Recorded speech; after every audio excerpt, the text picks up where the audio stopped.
della terza B dell'Istituto Tecnico Lorna in Piedemonte abbiamo aderito al progetto delle mafie. Nascere in un luogo mafioso, andarsene per poi tornare per avviare un'attività è un'azione grandiosa, ma lo è ancora di più tornare e ribellarsi alla dittatura mafiosa. La vita la voglio vivere ma non da turista. Fu proprio con questo suo ideale che Rocco Mangiardi riuscì a vincere un'importante lotta nel 2006. Non cedette alle folli richieste della mafia. Un buon imprenditore non solo pensa all'utile, ma cerca anche di dare nuovi posti di lavoro. Capisce che accettando la minaccia i suoi soldi, i suoi guadagni, oltre a finire in mani sporche di sangue, quelle della morte, toglieranno anche il lavoro indipendente. Perché è questo che fa la mafia, toglie posti di lavoro, togliendo così anche la dignità.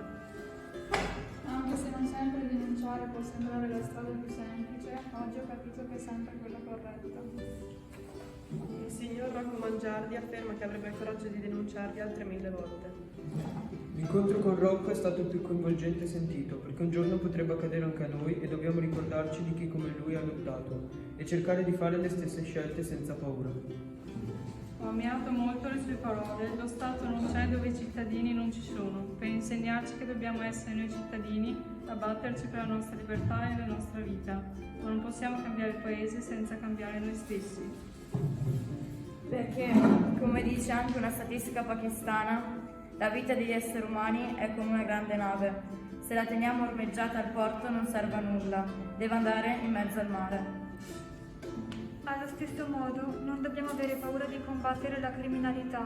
Non esiste coraggio senza paura, perché fare le scelte che ci spaventano, ma che sono comunque giuste, è vero coraggio.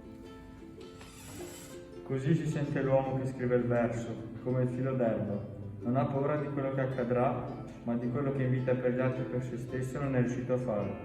Di sera cresciamo insieme, il filo d'erba e io, lui in altezza, io nella mia dignità. E non ci importa nulla che la faccia arrivi, e quando sarà venga tranquilla, ci troverà ben vivi.